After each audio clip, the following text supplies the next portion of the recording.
ಸ್ನೇಹಿತರೆ, ಮೀಡಿಯಾ ಮಾಸ್ಟರ್ಸ್ಗೆ ಸ್ವಾಗತ ಸುಸ್ವಾಗತ. ಗೆಳೆಯರೆ, ಬಲೂಚಿಸ್ತಾನದ ವಿಷಯದಲ್ಲಿ ಇಸ್ರೇಲ್ ಹಾಗೂ ಭಾರತಗಳು ದೊಡ್ಡದೊಂದು ಗೇಮನ್ನು ಶುರು ಮಾಡ್ತಾ ಇದೆಯಾ? ಇಲ್ಲಿ ಬಲೂಚಿಸ್ತಾನದ ಮೂಲಕ ಇರಾನ್ ಮೇಲೆ ಕಣ್ಣಿಡೋದಕ್ಕೆ ಮತ್ತು ಬಲೂಚಿಸ್ತಾನದಿಂದ ಚೈನಾನ ಓಡಿಸಿ ಅಲ್ಲಿ ತನ್ನ ನೆಲೆಯನ್ನು ಸ್ಥಾಪನೆ ಮಾಡಿಕೊಳ್ಳೋದಕ್ಕೆ ಅಮೆರಿಕ ಕೂಡ ಸೈಲೆಂಟ್ ಆಗಿ ಸ್ಕೆಚ್ ಹಾಕೊಂಡು ಕೂತಿದ್ಯಾ?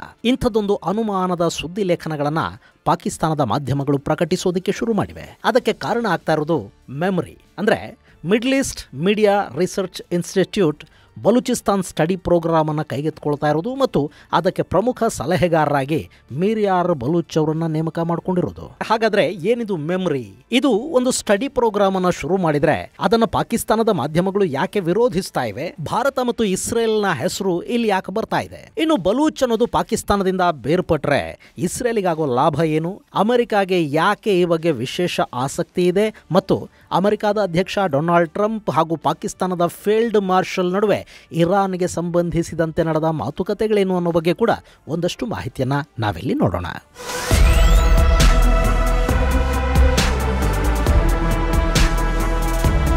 ಗೆಳೆಯರೆ, ಮೊನ್ನೆ ಪಾಕಿಸ್ತಾನದ ಫೀಲ್ಡ್ ಮಾರ್ಷಲ್ ಜೊತೆ ವೈಟ್ ಹೌಸಲ್ಲಿ ಡೊನಾಲ್ಡ್ ಟ್ರಂಪ್ ಒಂದು ಊಟ ಮಾಡಿದ್ದು ಜಾಗತಿಕವಾಗಿ ನಾನಾ ರೀತಿಯಲ್ಲಿ ಅರ್ಥೈಸಲ್ಪಡ್ತಾ ಇದೆ. ಇದು ಅಮೆರಿಕಾದ ಒಂದು ಸ್ಟ್ರಾಟಜಿಕ್ ಮೂವ್ ಅಂತ ಕೆಲವರು ಹೇಳ್ತಾ ಇದ್ದಾರೆ. ಅಮೆರಿಕಾದ ಅಧ್ಯಕ್ಷನಿಗೆ ನೊಬೆಲ್ ಕೊಡಬೇಕು ಅಂತ ಹೇಳಿಬಿಟ್ರೆ ಯಾರು ಬೇಕಾದರೂ ವೈಟ್ ಹೌಸ್ಗೆ ಹೋಗಿ ಊಟ ಮಾಡ್ಕೊಂಡು ಬರಬಹುದು ಅಂತ ಕೆಲವರು ಜೋಕ್ ಮಾಡ್ತಾ ಇದ್ದಾರೆ. ಇರಾನ್ ಕೂಡ ನೊಬೆಲ್ ಪ್ರಶಸ್ತಿಗೆ ಟ್ರಂಪ್ ಹೆಸರನ್ನು ಸೂಚಿಸಿಬಿಟ್ಟಿದ್ರೆ ಅವರು ಅಣ್ವಸ್ತ್ರಗಳನ್ನು ಇಟ್ಕೊಳ್ಳೋದಕ್ಕೆ ಟ್ರಂಪ್ ಅನುಮತಿ ಕೊಡ್ತಾ ಇದ್ರು ಅಂತ ಕೆಲವರು. ಇಲ್ಲ, ಅದರ ಜೊತೆ ಟ್ರಂಪ್ ಮಕ್ಕಳ ಪಾಲುದಾರಿಕೆಯ ಕ್ರಿಪ್ಟೋ ವ್ಯಾಪಾರಕ್ಕೆ ಕೂಡ ಪಾಕಿಸ್ತಾನದ ಹಾಗೆ ಇರಾನ್ ತನ್ನ ದೇಶದಲ್ಲಿ ಅನುಮತಿಯನ್ನು ಕೊಡಬೇಕು, ಪಾಲುದಾರಿಕೆಯನ್ನು ಮಾಡ್ಕೋಬೇಕು ಅಂತ ಮತ್ತೆ ಕೆಲವರು. ಒಟ್ಟಾರೆ ಟ್ರಂಪ್ ಮುನೀರ್ ಭೇಟಿ ಅನ್ನೋದು ಜಾಗತಿಕವಾಗಿ ಜೋಕ್ ಮಾಡ್ಕೊಳ್ಳೋ ವಿಷಯ ಆಗ್ತಾ ಇದ್ರೆ ಭಾರತದಲ್ಲಿ ಮಾತ್ರ ಕೆಲವರು ಅತಿ ಬುದ್ಧಿವಂತರು ಇದು ಭಾರತದ ವಿದೇಶಾಂಗ ನೀತಿಯ ವೈಫಲ್ಯ, ಅಮೆರಿಕ ಭಾರತವನ್ನು ಬಿಟ್ಟು ಪಾಕಿಸ್ತಾನವನ್ನು ತೊಡೆ ಮೇಲೆ ಕೂಡಿಸ್ಕೊಳ್ತಾ ಇದೆ ಅಂತ ಇದೆಲ್ಲವನ್ನ ಈಗಲೇ ನೋಡ್ತಾ ಇರೋದು ಅನ್ನೋ ಹಾಗೆ ಅಚ್ಚರಿ ಹಾಗೂ ಆಘಾತ ಮಿಶ್ರಿತ ದನಿಯಲ್ಲಿ ಮಾತಾಡ್ತಾ ಇದ್ದಾರೆ. ನಮ್ಮಲ್ಲಿ ಜಾಗತಿಕ ರಾಜಕಾರಣದ ಬಗ್ಗೆ ಬಹಳಷ್ಟು ಜನಕ್ಕೆ ಮಾಹಿತಿಯ ಕೊರತೆ ಇರುತ್ತೆ ಮತ್ತು ರಾಜಕೀಯ ಹೇಳಿಕೆಗಳನ್ನು ಸೀರಿಯಸ್ ಆಗಿ ತಗೊಳ್ಳೋ ಜನ ನಮ್ಮಲ್ಲಿ ತುಂಬಾ ಇದ್ದಾರೆ. ಹೀಗಾಗಿ ಇಲ್ಲಿ ಅಮೆರಿಕಾದ ಅಧ್ಯಕ್ಷ ಪಾಕಿಸ್ತಾನದ ಸೇನಾ ಮುಖ್ಯಸ್ಥನ ಜೊತೆ ಊಟ ಮಾಡಿದರೆ ಅದು ದೊಡ್ಡ ಮಟ್ಟದಲ್ಲಿ ಭಾರತ ವಿರೋಧಿ ಕೃತ್ಯದ ಹಾಗೆ, ಭಾರತದ ವೈಫಲ್ಯದ ಹಾಗೆ ಚರ್ಚೆಗೆ ಕಾರಣ ಆಗುತ್ತೆ. ಅದೊಂದು ಕಡೆ ಇರಲಿ. ಗೆಳೆಯರೆ, ಸದ್ಯದ ಪರಿಸ್ಥಿತಿ ಏನು ಅಂದರೆ ಅಮೆರಿಕಾದ ಅಧ್ಯಕ್ಷನಿಗೆ ಒಂದಲ್ಲ ಹಲವು ಕಾರಣಗಳಿಂದ ಪಾಕಿಸ್ತಾನ ಬೇಕು. ಡೊನಾಲ್ಡ್ ಟ್ರಂಪ್ ಕುಟುಂಬದ ಮಾಲೀಕತ್ವದಲ್ಲಿ ನಡೆಯುವ ಕ್ರಿಪ್ಟೋ ವ್ಯವಹಾರಕ್ಕೆ ಪಾಕಿಸ್ತಾನ ಮುಕ್ತವಾಗಿ ಬಾಗಿಲನ್ನು ತೆಗೆದಿದೆ. ಅಲ್ಲಿ ವ್ಯಾಪಾರದ ಲೆಕ್ಕಾಚಾರಗಳು ಕಾಣ್ತಾ ಇವೆ. ಎರಡನೆಯದು, ಅಮೆರಿಕಾಗೀಗ ಸದ್ಯಕ್ಕೆ ರೇರ್ ಅರ್ತ್ ಮೆಟೀರಿಯಲ್ ಬೇಕು, ಅದು ಪಾಕಿಸ್ತಾನದ ಬಲೂಚಿಸ್ತಾನದಲ್ಲಿ ಹೇರಳವಾಗಿದೆ, ಅದರ ಮೇಲೆ ಟ್ರಂಪ್ ಕಣ್ಣು ಹಾಕಿದ್ದಾರೆ. ಮೂರನೆಯದು, ಇಸ್ರೇಲ್ ಹಾಗೂ ಪಾಕಿಸ್ತಾನದ ನಡುವಿನ ಸಂಘರ್ಷ. ಇಲ್ಲಿ ಇರಾನ್ ವಿರುದ್ಧ ಒಂದು ಹಂತಕ್ಕೆ ಅರಬ್ ದೇಶಗಳು ಇಸ್ರೇಲ್ನ ಪರ ನಿಂತುಕೊಳ್ಳುತ್ತವೆ. ಅವರು ಬಹಿರಂಗವಾಗಿ ಇಸ್ರೇಲನ್ನು ಏನೇ ಬೈಕೊಂಡ್ರು, ಇಸ್ರೇಲಿನ ವಿರುದ್ಧ ಮಾಧ್ಯಮಗಳ ಮುಂದೆ ಏನೇ ಮಾತಾಡಿದ್ರು ಅರಬ್ ನೆಲದ ಸುನ್ನಿ ದೇಶಗಳು ಇರಾನ್ ಅನ್ನೋ ಶಿಯಾ ದೇಶವನ್ನು ಬೆಂಬಲಿಸೋದಕ್ಕೆ ಸಾಧ್ಯನೇ ಇಲ್ಲ. ಅದಕ್ಕೆ ಸಾಕಷ್ಟು ಐತಿಹಾಸಿಕ ಕಾರಣಗಳಿವೆ. ಅದರಲ್ಲೂ ಇಸ್ಲಾಮಿಕ್ ರಿಪಬ್ಲಿಕ್ ಅಂದರೆ ಶಿಯಾ ಮೌಲ್ವಿಗಳ ಆಡಳಿತ ಇರಾನ್ನಲ್ಲಿ ಬಂದ ನಂತರ ಇರಾನ್ ತನ್ನ ಅಕ್ಕಪಕ್ಕದ ದೇಶಗಳ ಜೊತೆ ಸೌಹಾರ್ದಯುತ ಸಂಬಂಧಗಳನ್ನು ಯಾವತ್ತೂ ಇಟ್ಕೊಳ್ಳೋದಕ್ಕೆ ಹೋಗಲೇ ಇಲ್ಲ. ಮಧ್ಯಪ್ರಾಚ್ಯದ ಆಧಿಪತ್ಯಕ್ಕಾಗಿ ಇರಾನ್ ತನ್ನ ಪ್ರಾಕ್ಸಿಗಳ ಮೂಲಕ ಮಾಡಿಸಿದ್ದ ಅರಬ್ ಸ್ಪ್ರಿಂಗ್ ಅನ್ನು Saudi Arabia, Egypt, UAE, Qatar, Oman ಯಾವ ದೇಶನೂ ಇನ್ನೂ ಮರ್ತಿಲ್ಲ, ಮರೆಯೋದಕ್ಕೆ ಸಾಧ್ಯನೂ ಇಲ್ಲ. ಸೊ ಇಲ್ಲಿ ಇರಾನ್ನ ವಿರುದ್ಧ ಅವರು ಒಳಗೊಳಗೆ ಕುದೀತಾ ಇದ್ದಾರೆ. ಇನ್ನು ಇಸ್ರೇಲ್ ಇರಾನ್ ಮೇಲೆ ಮಾಡ್ತಾ ಇರೋ ದಾಳಿ ಅನ್ನೋದು ಕೇವಲ ಇಸ್ರೇಲಿನ ಹಿತಾಸಕ್ತಿಗಳಿಗೆ ಮಾತ್ರ ಅಲ್ಲ, ಅಲ್ಲಿ ಇರಾನ್ ಅಣುಶಕ್ತ ಆಗಿಬಿಟ್ರೆ ಇಡೀ ಮಧ್ಯಪ್ರಾಚ್ಯದಲ್ಲೊಂದು ಪವರ್ ಇಂಬ್ಯಾಲೆನ್ಸ್ ಶುರುವಾಗುತ್ತೆ. ಸುನ್ನಿ ದೇಶಗಳು ಕೂಡ ಈ ಆತಂಕಕ್ಕೆ ಬೀಳ್ತಾ ಇವೆ.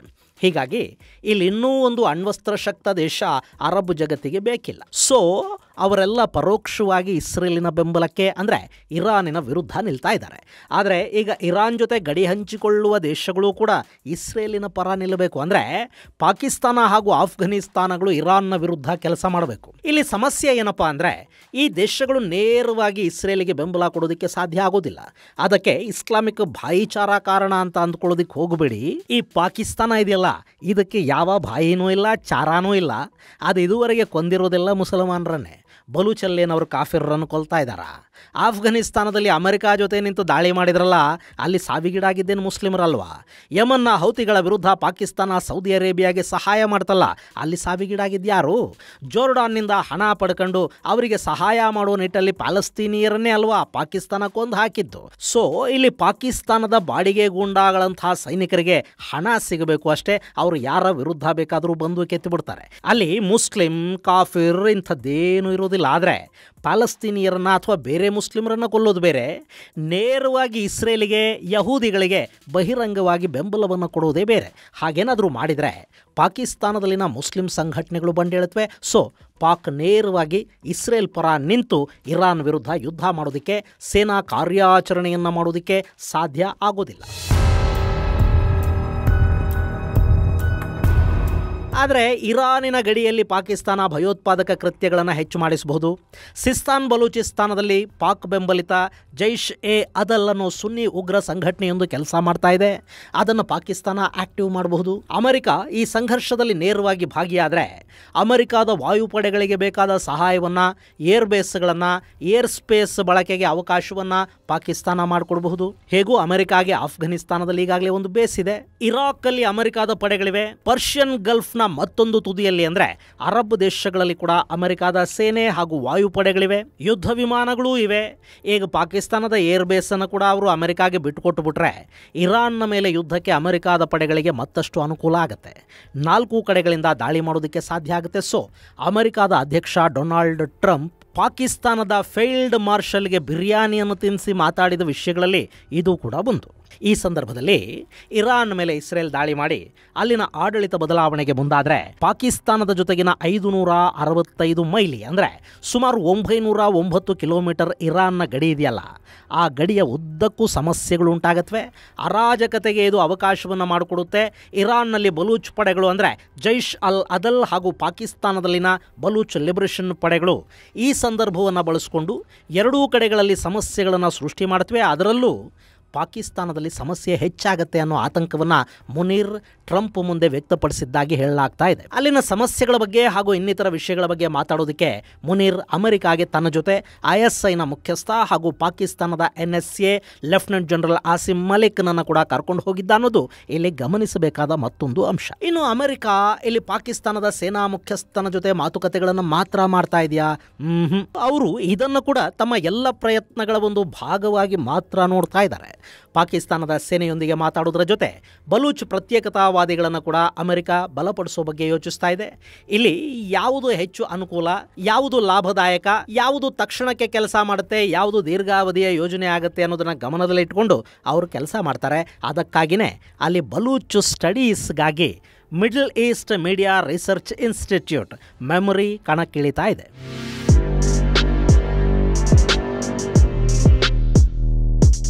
ಗೆಳೆಯರೆ, ಈ ಮೆಮೊರಿ ಅನ್ನೋದು ವಾಷಿಂಗ್ಟನ್ ಮೂಲದ ಒಂದು ನಾನ್ ಪ್ರಾಫಿಟ್ ಆರ್ಗನೈಸೇಷನ್. ಭಾಷೆಯ ವಿಷಯದಲ್ಲಿ, ಸಂಸ್ಕೃತಿ, ಮತಗಳ ವಿಷಯದಲ್ಲಿ ಇದು ಕೆಲಸ ಮಾಡುತ್ತೆ. ಅಮೆರಿಕಾದ ವಾಷಿಂಗ್ಟನ್ನಲ್ಲಿ ಇದು ಪ್ರಧಾನ ಕಚೇರಿಯನ್ನು ಹೊಂದಿದೆ.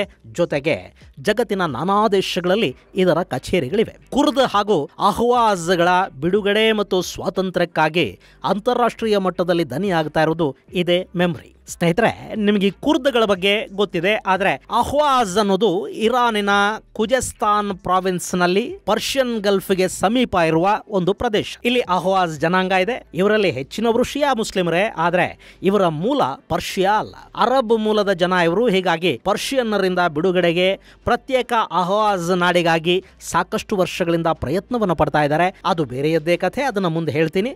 ಕುರ್ದ್ಗಳ ಬಗ್ಗೆ ನಿಮಗೆ ಹಿಂದೆ ಹೇಳಿದ್ದೀನಿ, ಅದರ ಲಿಂಕ್ ಅನ್ನು ಡಿಸ್ಕ್ರಿಪ್ಷನ್ ಬಾಕ್ಸ್ ಅಲ್ಲಿ ಕೊಡ್ತಾ ಇದ್ದೀನಿ, ನೀವು ಅದನ್ನು ಕೂಡ ನೋಡಬಹುದು. ಈ ಜನಾಂಗಗಳ ಬಗ್ಗೆ ಅಂತಾರಾಷ್ಟ್ರೀಯವಾಗಿ ದನಿ ಎತ್ತುತ್ತಾ ಇರೋದು ಮೆಮೊರಿ. ಈಗ ಅವರು ಬಲೂಚ್ ಸ್ಟಡಿಯನ್ನು ಶುರು ಮಾಡ್ತಾ ಇದ್ದಾರೆ. ಬಲೂಚರ ಪರ ದನಿ ಎತ್ತೋದಕ್ಕೆ, ಅವರಿಗಾಗಿ ಮಿಡಿಯೋದಕ್ಕೆ, ಅವರ ದನಿ ಆಗೋದಕ್ಕೆ. ಅಲ್ಲಿ ಬಲೂಚರದ್ದೇ ಅಂತ ಯಾವ ಮೀಡಿಯಾ ಇಲ್ಲ, TV ಚಾನಲ್ಗಳಿಲ್ಲ. ಪಾಕಿಸ್ತಾನ ಬಲೂಚರನ್ನು ಸಾಕಷ್ಟು ವರ್ಷಗಳಿಂದ ದಮನ ಮಾಡ್ತಾ ಬರ್ತಾ ಇದೆ. ಬಲೂಚ್ ಅನ್ನೋದು ಒಂದು ಪ್ರತ್ಯೇಕ ಬುಡಕಟ್ಟು. ಅದು ಬ್ರಿಟಿಷರ ಕಾಲದಲ್ಲಿ ಅವೈಜ್ಞಾನಿಕವಾಗಿ ಇರಾನ್, ಆಫ್ಘನಿಸ್ತಾನ ಮತ್ತು ಪಾಕಿಸ್ತಾನಗಳ ನಡುವೆ ಹಂಚಿಕೆ ಆಗಿದೆ ಮತ್ತು 3 ಕಡೆಗಳಲ್ಲಿ ಅವರ ಹಕ್ಕುಗಳನ್ನು ದಮನ ಮಾಡಲಾಗ್ತಾ ಇದೆ. ಪಾಕಿಸ್ತಾನ ಅಂತೂ ಬಲೂಚರ ನೆಲವನ್ನು ದೋಚುತ್ತಾ ಇದೆ, ಅಲ್ಲಿನ ಜನರನ್ನು ಕೊಲ್ತಾ ಇದೆ. ಹೀಗಾಗಿ ಅವರಿಗಾಗಿ ಒಂದು ದನಿ ಬೇಕು. ಸೊ ನಾವು ಬಲೂಚ್ ಸ್ಟಡಿ ಕಾರ್ಯಕ್ರಮವನ್ನ ಕೈಗೆತ್ಕೊಂಡಿದ್ದೀವಿ ಅಂತ ಮೆಮ್ರಿ ಹೇಳಿದೆ. ಅಷ್ಟೇ ಅಲ್ಲ, ಈ ಸ್ಟಡಿ ಕಾರ್ಯಕ್ರಮದ ಮುಖ್ಯ ಸಲಹೆಗಾರರಾಗಿ ಮಿರ್ಯಾರ್ ಬಲೂಚ್ ಇರ್ತಾರೆ ಅಂತ ಕೂಡ ಈ ಮೆಮ್ರಿ ಹೇಳ್ತಾ ಇದೆ.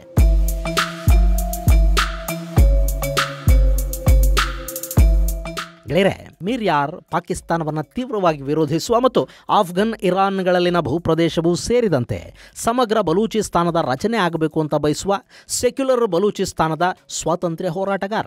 ಈಗ ಬಲೂಚರಿಗೆ ಅವಕಾಶ ಸಿಕ್ಕರೆ ಅವರು ಇರಾನ್ನ ವಿರುದ್ಧ ಕೂಡ ಹೋರಾಟ ಮಾಡೋದಕ್ಕೆ ಸಿದ್ಧ ಇದ್ದಾರೆ ಅಂತ ಮಿರ್ಯಾರ್ ಹೇಳಿದ್ದಾರೆ. ಅಮೆರಿಕದ ಸೇನೆ ತನ್ನ ಒಬ್ಬ ಯೋಧನನ್ನು ಕೂಡ ಇರಾನ್ ವಿರುದ್ಧ ಕದನಕ್ಕಿಳಿಸಬೇಕಾದ ಅಗತ್ಯ ಇಲ್ಲ. ನಮಗೆ ಹೋರಾಟ ಮಾಡೋ ಶಕ್ತಿ ಇದೆ. 6 ತಿಂಗಳಲ್ಲೊಂದು ದೊಡ್ಡ ಸೇನಾಪಡೆಯನ್ನು ನಿರ್ಮಾಣ ಮಾಡಿಕೊಳ್ಳುವ ಶಕ್ತಿ ಕೂಡ ಬಲೂಚರಿಗಿದೆ ಅಂತ ಮಿರ್ಯಾರ್ ಹೇಳಿದ್ದಾರೆ. ಹೇಗಿವತ್ತು ಕುರ್ದ್ ಪಡೆಗಳು ಅಮೆರಿಕಾಗೆ ಬೆಂಬಲವಾಗಿ ನಿಂತು ಹೋರಾಟ ಮಾಡ್ತಾ ಇವೆಯೋ, ಹೇಗೆ ಅವರು ಐಸಿಸ್ ಹಾಗೂ ಇನ್ನಿತರ ಭಯೋತ್ಪಾದಕರ ವಿರುದ್ಧ ಕಾದಾಡ್ತಾ ಇದ್ದಾರೋ, ಹಾಗೆ ಇರಾನಿನ ಮತೀಯ ಮತ್ತು ಭಯೋತ್ಪಾದಕ ಆಡಳಿತದ ವಿರುದ್ಧ ನಾವು ಹೋರಾಟ ಮಾಡ್ತೀವಿ ಅಂತ ಮಿರ್ಯಾರ್ ಹೇಳ್ತಾ ಇದ್ದಾರೆ.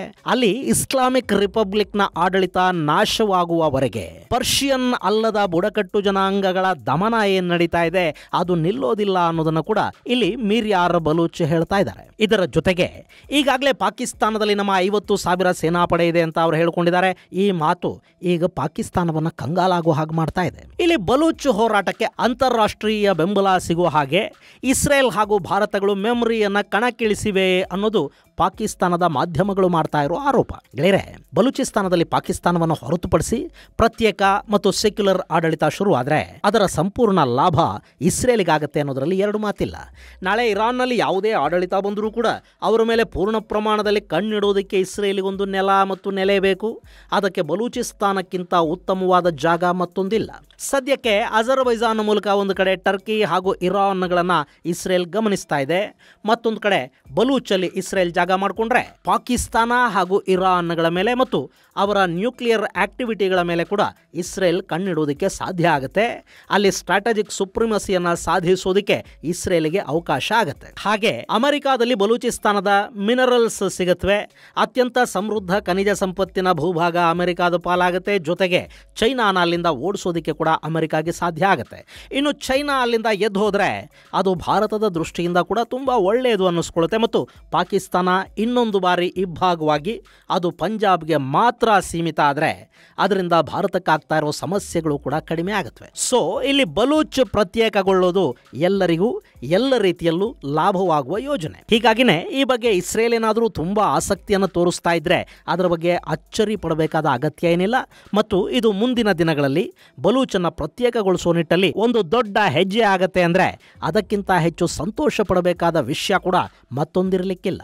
ಇದು ಗೆಳೆಯರೆ, ಬಲೂಚನ್ನ ಪಾಕಿಸ್ತಾನದಿಂದ ಹೊರತರೋದಕ್ಕೆ ಇಸ್ರೇಲ್ ಹಾಗೂ ಭಾರತಗಳು ಪ್ಲಾನ್ ಮಾಡ್ತಾ ಇವೆ ಅನ್ನೋ ಪಾಕಿಗಳ ಆರೋಪ ಮತ್ತು ಬಲೂಚನ್ನು ಬಳಸಿಕೊಂಡು ಇರಾನನ ಮಟ್ಟ ಹಾಕೋದಕ್ಕೆ ಇಸ್ರೇಲ್ ಹಾಗೂ ಅಮೆರಿಕಾಗಳು ಮಾಡ್ತಾ ಇರೋ ಯೋಜನೆಯ ಕುರಿತಾದ ಒಂದಷ್ಟು ಮಾಹಿತಿ. ಮುಂದಿನ ಸಂಚಿಕೆಯಲ್ಲಿ ಮತ್ತಷ್ಟು ವಿಶೇಷಗಳ ಜೊತೆ ಮತ್ತೆ ಭೇಟಿಯಾಗೋಣ. ಅಲ್ಲಿವರೆಗೆ ಜೈ ಹಿಂದ್, ಜೈ ಕರ್ನಾಟಕ.